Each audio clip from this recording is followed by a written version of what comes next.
हरि ओं सुप्रभातं नमस्कारः। इदानीं वयं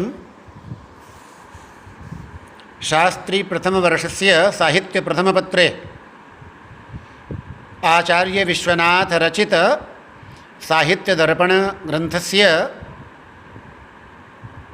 प्रथमपरिच्छेदे काव्यलक्षणनिरूपण प्रसंगे आचार्य मम्मटकृत काव्यलक्षणस्य विवेचनम् अथ विश्वनाथ द्वारा कृतं खंडनं च पठिष्यामः। अभी हम यहाँ पर काव्यलक्षण का जैसे हमें पढ़ना है, काव्यलक्षण का अध्ययन करना है, तो आचार्य विश्वनाथ का जो ग्रंथ है साहित्य दर्पण, ये इसका जो हम अध्ययन करते हैं तो प्रथम परिच्छेद में, और सबसे पहले आचार्य विश्वनाथ अपने पूर्ववर्ती जितने भी काव्यलक्षण का निरूपण करने वाले आचार्य हैं उनके लक्षण का पहले खंडन करेंगे, उसके बाद स्वयं का लक्षण कहेंगे। तो सर्वप्रथम आचार्य मम्मट के काव्य प्रकाश में दिए गए काव्य लक्षण का खंडन करते हुए कहते हैं कि तत्किं स्वरूपम तावत् काव्यम इत्यपेक्षायां कश्चिदाह। काव्य का क्या स्वरूप होगा इस अपेक्षा में किसी ने मम्मट का नाम नहीं लिया। मम्मट ने कहा, क्या कहा कि तददोषौ शब्दार्थौ सगुणाम अनलंकृति पुनः क्वापि इति।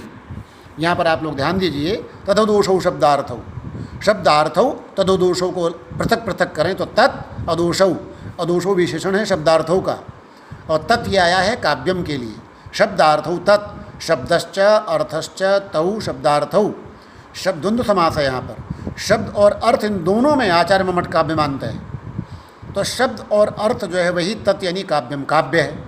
तो कीदृशो शब्दार्थो काव्यम, तो इसके तीन विशेषण देते हैं कि अदोषौ शब्दार्थो काव्यम, अदोषौ अर्थात दोषरहितौ, श्रुति कटु चित्त संस्कृति प्रभृति दोषरहित जो काव्य के दोष बताए गए हैं उन दोषों से रहित। आप लोगों ने चंद्रलोक में पढ़ा है काव्य के दोषों को, और यहाँ भी आगे अगले वर्ष पढ़ेंगे सप्तम परिच्छेद में साहित्य दर्पण में। तो शब्दार्थों की दृशौ काव्यम कि अदोषौ अर्थात दोषरहितो शब्दार्थो काव्यम।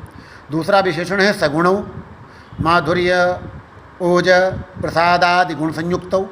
इन गुणों के साथ होंगे शब्द और अर्थ तो वो काव्य कहे जाएंगे। और तीसरा कहा है अनलंकृति पुनः क्वापि।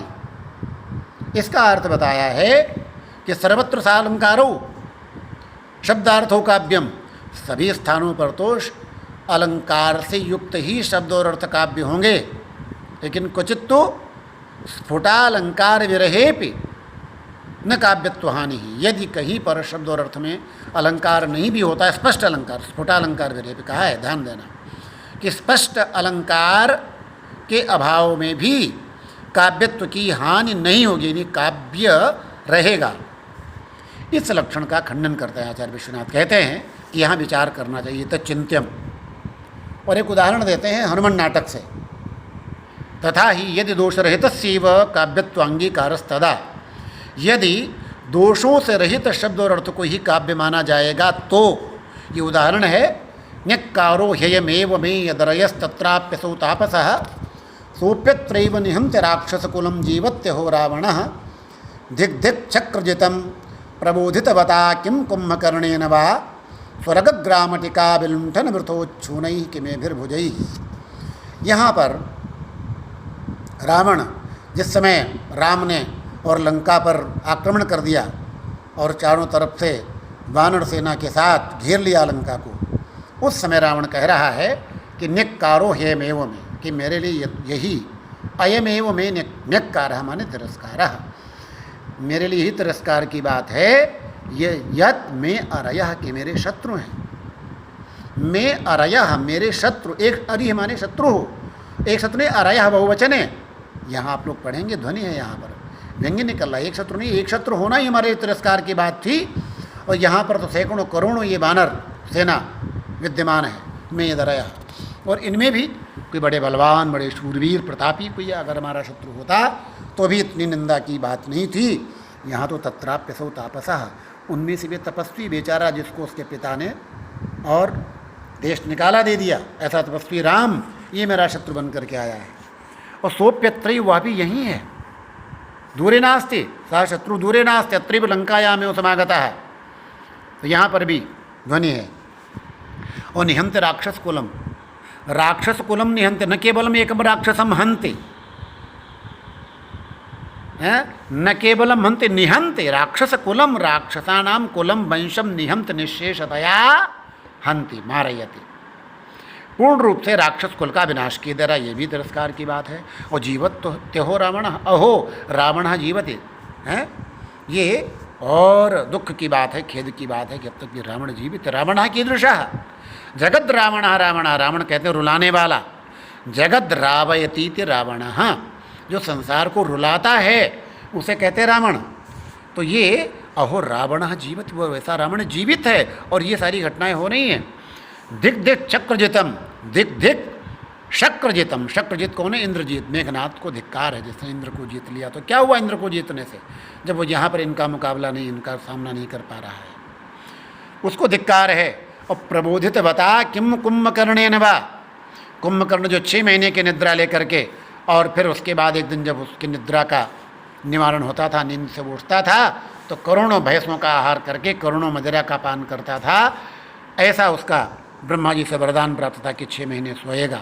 और महान बलवान, बहुत विशालाकार वाला, ये भी कक्षा में पढ़ाएंगे इसको कितना विशालाकार था उसका। तो क्या बताया, ऐसे जगने वाले जगा दिया कि चलो भैया ये सारे लोग जो है मरे जा रहे हैं, सारी राक्षस वंश की ही हानि हो रही है, तो उठो सहायता करो। तो बोले ऐसे कुंभकर्ण को भी जगने से क्या लाभ, जब सारे शत्रु यहीं पर विद्यमान हैं। और स्वर्ग ग्रामटिका विलुंठन रथोच्छूने की में फिर बुझई, स्वर्ग रूपी ग्रामटिका, छोटी सी ढाणी जहाँ पर 2-4 घर हैं उनको कहते हैं ग्रामटिका, गावनी।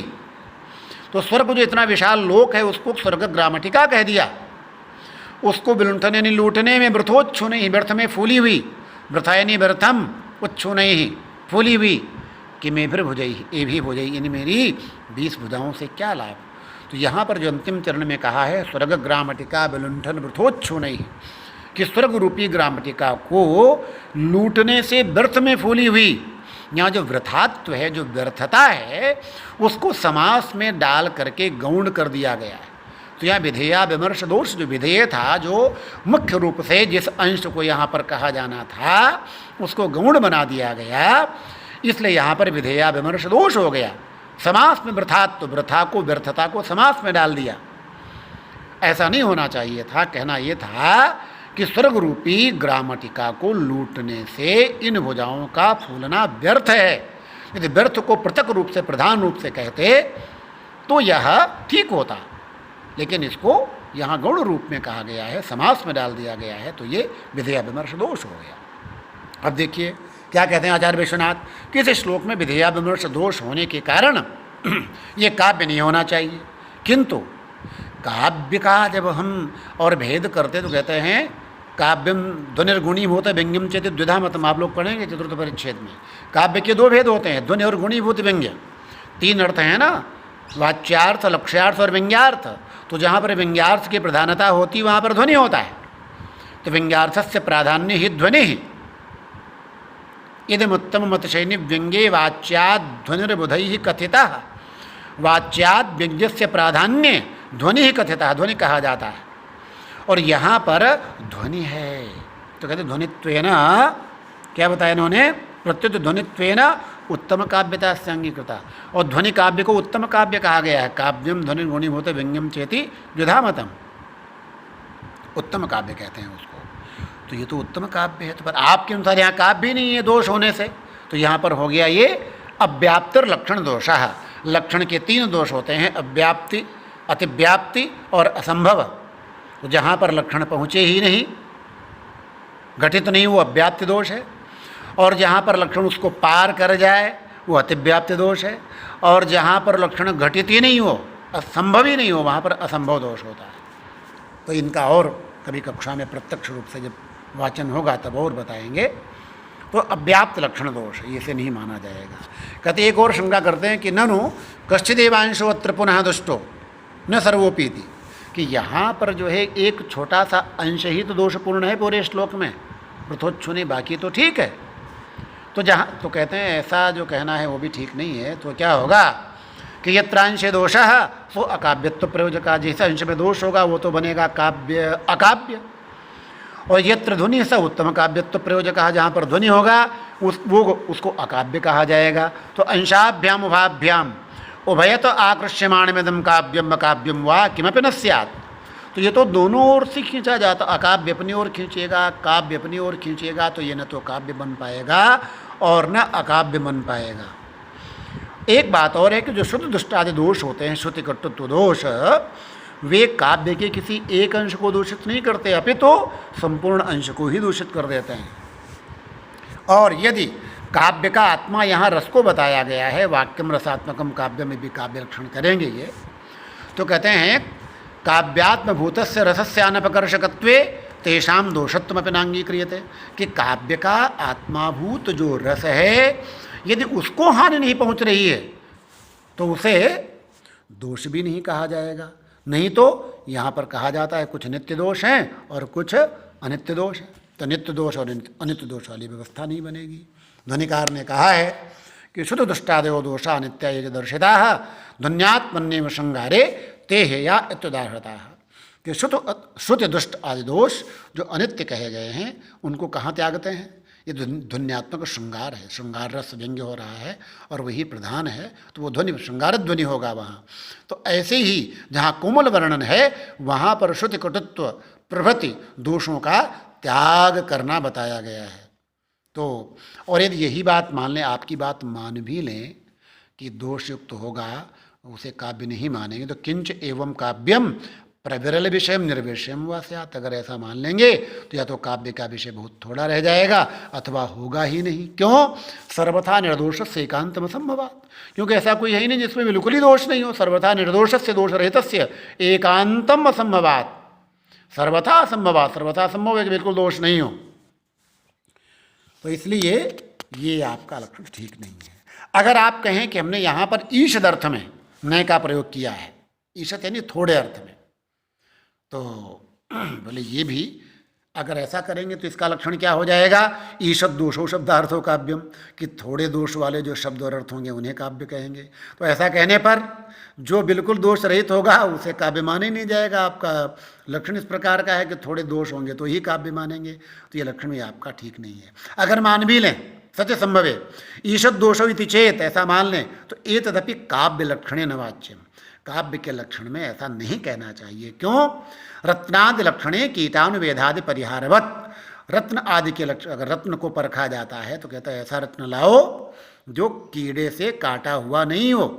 तो कीड़े से काटा हुआ भी रत्न तो रहता ही है, दोषपूर्ण तो हो गया, कीड़े ने काट लिया उसको, लेकिन वो ऐसा नहीं कि उसे रत्न ही नहीं कहेंगे, ऐसा नहीं कह सकते। तो नहीं कीटानुवेदादयो रत्नस्य रत्नत्वं व्याहन्तमीशाः, कीड़े से काटना रत्न के रत्नत्व को नष्ट करने में समर्थ नहीं होता है, किंतु उपादेय तारतम्यमेव कर्तुम, बल्कि उसकी ग्राह्यता और अग्राह्यता को ही कम ज़्यादा कर सकता है। तदवदत्र उसी प्रकार से यहाँ पर शुद्ध दुष्टादयो दोषाः अपि काव्यस्य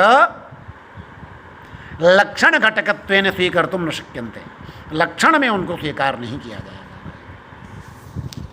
उक्तम च कहा भी गया है कीटान विद्रत्नादि साधारण्यन काव्यता दुष्टेश्व मता यत्र रसाद्यनुगमः स्फुटः, वही बात, कीड़े से और काटा गया अगर रत्न है तो उसके समान ही। और कहते हैं कि जहाँ पर रस आदि का अनुगम स्पष्ट है, रस का अनुभव स्पष्ट रूप से रस को काव्य का आत्मा है, उसका अनुभव हो रहा है, तो दोष होने पर भी उसे काव्य माना जाएगा। ये तो कहेंगे दोष, मानो कोई व्यक्ति है झूठ बोलता है, असत्यवादी है, तो ये कहेंगे ना असत्यवादी व्यक्ति है, ये थोड़े कहेंगे मनुष्य ही नहीं, व्यक्ति ही नहीं है, तो दोष युक्त तो उसको कह देंगे, लेकिन व्यक्तित्व का वहाँ पर अभाव नहीं होगा। उसी प्रकार से यहाँ पर स्वीकार करना चाहिए। सगुण विशेषण हम कल पढ़ेंगे। धन्यवाद।